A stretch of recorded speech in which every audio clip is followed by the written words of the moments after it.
चलिए आज बात करते हैं कमलेश्वर की एक बहुत ही कमाल की कहानी की, जॉर्ज पंचम की नाक। ये कहानी ना आजादी के बाद के भारत पर एक कह सकते हैं कि एक जबरदस्त कटाक्ष है। ये हमारी पहचान, हमारी ब्यूरोक्रेसी और ये जो राष्ट्रीय सम्मान का आइडिया है ना, इन सब पर बड़े गहरे सवाल खड़े करती है।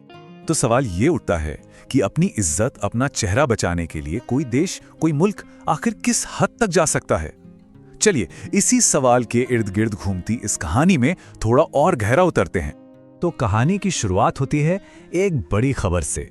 खबर ये कि इंग्लैंड की महारानी एलिजाबेथ द्वितीय अपने पति के साथ भारत के दौरे पर आ रही हैं।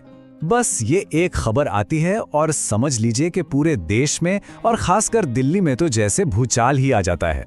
अब आलम यह था कि इंग्लैंड से लेकर भारत तक मीडिया में एक अजीब सी होड़ मच गई थी।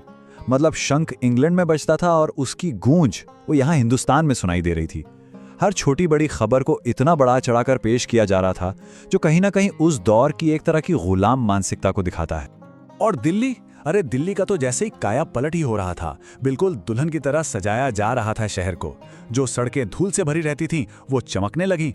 पुरानी इमारतों पर ऐसा रंगो रोगन हुआ कि वो एकदम नई लगने लगी।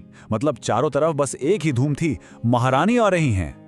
लेकिन इन सब तैयारियों, इस सारी भागदौड़ के बीच एक ऐसी मुसीबत खड़ी हो गई जिसने सबकी रातों की नींद उड़ा दी। एक ऐसी प्रॉब्लम जिसने पूरे शाही दौरे को ही खतरे में डाल दिया।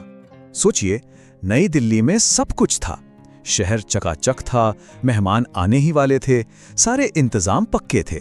लग रहा था कि भाई सब कुछ कंट्रोल में है, सब परफेक्ट है। पर एक बहुत बहुत जरूरी चीज वो गायब थी। और वो चीज थी जॉर्ज पंचम की मूर्ति की नाक। हाँ, इंडिया गेट के सामने जो जॉर्ज पंचम का बुत लगा था ना, उसकी नाक ही गायब थी। किसी ने रातों रात मूर्ति की नाक काट दी थी। अब आप सोचिए क्या हालत हुई होगी। महारानी आए और जॉर्ज पंचम की मूर्ति बिना नाक के खड़ी हो। अरे इस ख्याल भर से ही पूरे सरकारी महकमे में खलबली मच गई। ये तो सीधे सीधे राष्ट्रीय शर्मिंदगी की बात हो गई। अधिकारियों को लगा भाई अगर जॉर्ज पंचम की नाक नहीं तो समझो देश की नाक कट गई।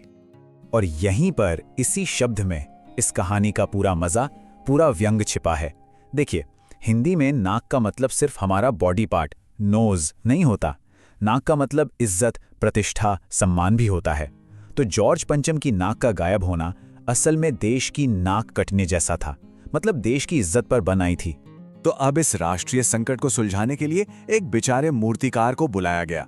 और बस यहां से एक ऐसी दौड़ भाग शुरू होती है, एक ऐसी खोज जो इतनी मजेदार और हास्यास्पद है कि वो अधिकारियों की पूरी बदहवासी को सामने लाकर रख देती है। अब मूर्तिकार ने क्या किया? पहले तो उसने असली पत्थर ढूंढने के लिए देश के सारे पहाड़, सारी खदानें छान मारी, लेकिन वो पत्थर जिसे विदेशी बता दिया गया वो कहीं मिला ही नहीं। फिर उसने एक और आइडिया दिया कि चलो देश के जो बड़े बड़े नेता हैं, जो हमारे नायक हैं, उनकी मूर्तियों की नाक मापते हैं, शायद कोई फिट बैठ जाए। लेकिन वो भी नहीं हुआ।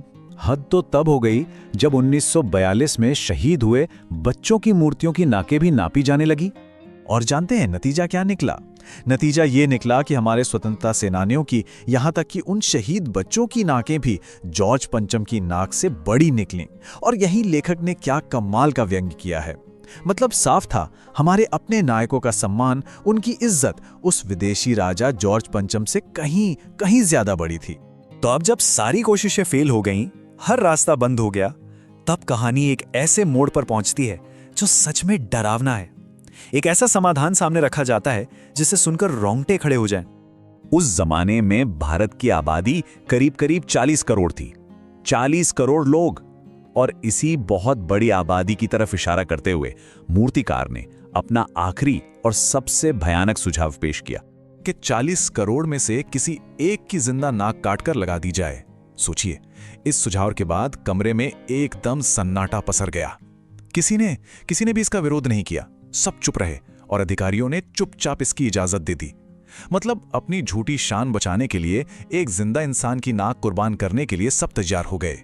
तो ये समाधान लागू कर दिया गया, नाक लग गई। लेकिन इसके बाद जो हुआ वो उस नाक लगाने की घटना से भी कहीं ज्यादा बड़ा, कहीं ज्यादा गहरा था। अगले दिन जॉर्ज पंचम की मूर्ति पर एक जिंदा नाक लगी हुई थी। हाँ, समस्या हल हो गई थी। देश की नाक कटने से बच गई थी, या कहिए बचा ली गई थी। लेकिन उस दिन कुछ बहुत अजीब हुआ।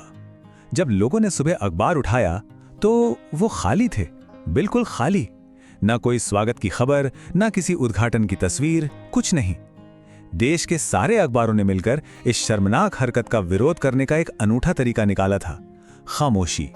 वो खाली पन्ने किसी भी छपी हुई खबर से 1000 गुना ज्यादा बोल रहे थे। वो एक पूरे देश की शर्म, उसके दुख का प्रतीक बन गए थे। एक ऐसे देश का जिसने अपनी झूठी इज्जत बचाने के लिए अपनी ही आत्मा के एक हिस्से की कुर्बानी दे दी थी। तो आखिर में ये कहानी हमें एक बड़े सवाल के साथ छोड़ जाती है कि ये जो बनावटी सम्मान है, ये जो झूठी इज्जत है, इसकी असली कीमत क्या होती है? क्या बाहरी दिखावे के लिए, झूठी प्रतिष्ठा के लिए किसी भी हद तक चले जाना सही है? ये एक ऐसा सवाल है जो उस दौर में भी जरूरी था और शायद आज भी उतना ही जरूरी है।